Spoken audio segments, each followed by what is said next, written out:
Hey guys, this is Becca, and I am back for my 1-year anniversary of my Watts Atelier online drawing training program. 365 days. Well, actually a little bit less than that because I didn't quite make 365 days, but still a respectable effort on my part. I'm really proud of sticking with this program for a year. It's definitely the most consistently I've done anything. So it's the first time I've done it. That means anybody else can do it too. So if you're thinking about it, I really feel confident that anybody can stick with it as long as they set themselves a goal of doing it consistently, of drawing consistently. So I'm still kind of letting it sink in and trying to figure out what I'm gonna do next, because this was my goal to do it for 1 year, and I'm at the 1 year mark, so I'm sort of like, do I keep drawing? Do I try painting? Do I do something totally different? I don't know, I just have a lot to think about over the next little bit.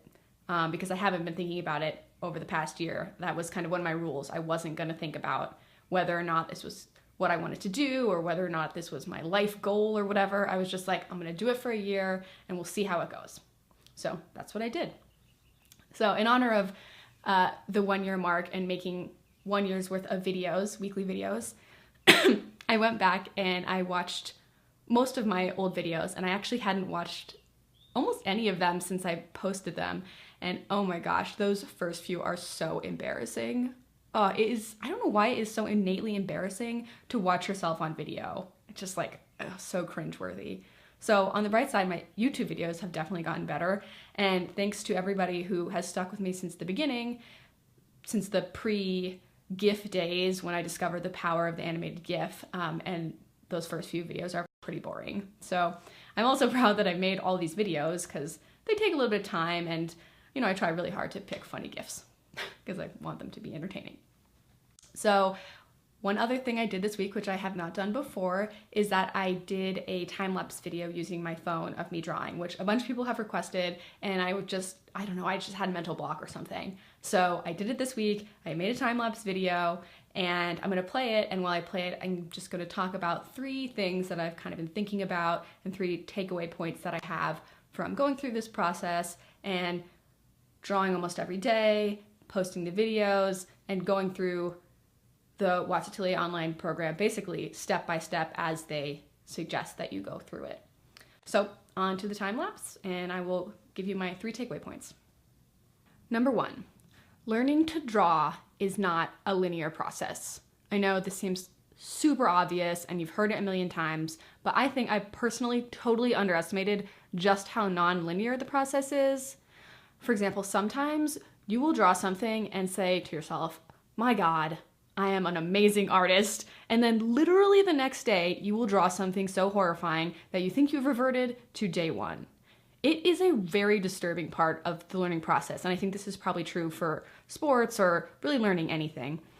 I have no idea why this happens, but for me, the best thing I can do is literally give 0 thought to the days that I do bad drawings. I don't try to critique them. I just put them away and move on. Number 2, committing to drawing every single day, which is something I've never tried before, for a year really helped me deal with some of the stuff that I have struggled with other undertakings that I've had. And it's specifically rooted in this idea that if something is your passion, you should love to do it all the time. So if you love to draw, you should leap out of bed and just can't wait to draw skulls for the 3rd week in a row. And if you don't love it that much, then it's not truly your passion. So when you think about it, it is a totally ridiculous notion. But regardless, it's still really hard when you do something every day that's challenging to not have doubts or second thoughts. I mean, everybody has them. So it's normal, but it also makes it really hard to keep going when you're questioning yourself every day over whether or not you should be doing something.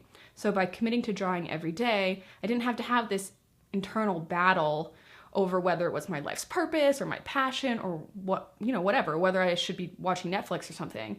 It meant that I was really focused on learning to draw, and I wasn't wasting any energy on passing negative thoughts that always happen to everyone. They're totally unavoidable, and you really shouldn't waste any energy on them. And the best way for me to do that was that I didn't allow myself to do that. I didn't even give myself a chance to think about not drawing. I just did it.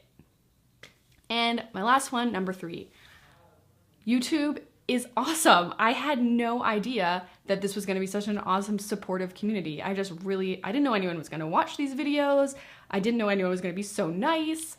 I am so appreciative of the support that I've gotten and this awesome community. I just had no idea that this is what YouTube was like. It's just so unexpected for me.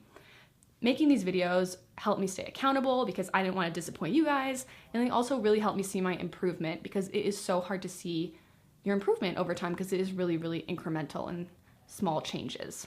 So those are my 3 takeaway points. Obviously, I'm thinking about a lot of other stuff, but those are 3 things that I'm thinking about moving forward, what I'm going to take with me after this experience. One more thing I wanted to touch on was cost, because I know a lot of people are saving up to do this program, or they're worried about their finances, or they're just trying to watch their money, and that's in the situation that I'm in. So unless I hit the jackpot and can take my private jet to the LA school and study at the actual physical brick and mortar location, I'm gonna have to be conscious of the money that I'm spending on these. So I wanted to share with you guys exactly how much I spent this year on the Watts program. So the total amount, calculating everything that I bought having to do with this experience, was $1,864. So that is 1 year of Watts training with an online program. And the vast majority of that is the cost of tuition. And I was doing the cheapest one, $99 a month, which ends up being just about $1,200 for access to the video modules and grading for each section. And it seems like there's a lot of money on top of that. Like, where did that other $600 come from?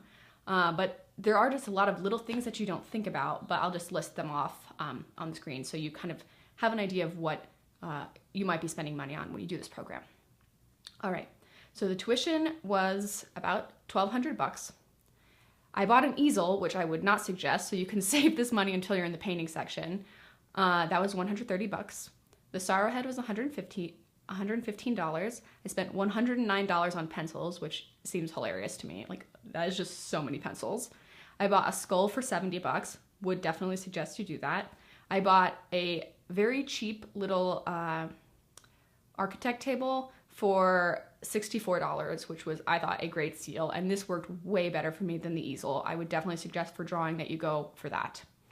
The newsprint was $64. I started with buying pads and eventually just ended up buying a big stack of paper, which is way cheaper, and you can get that on what's the website? Dick Blick Art Supplies. So they have a stack of 500 sheets and it costs maybe $16. It's a really good deal.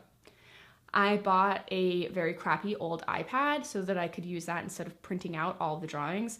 That was $40. I bought it off Craigslist from somebody in the parking lot of a grocery store. So if you have that opportunity, it was a pretty good deal actually. And I use that every day. Totally worth it. Way better than having to print stuff out. And it's old, so you don't have to worry about it getting dirty or anything like that.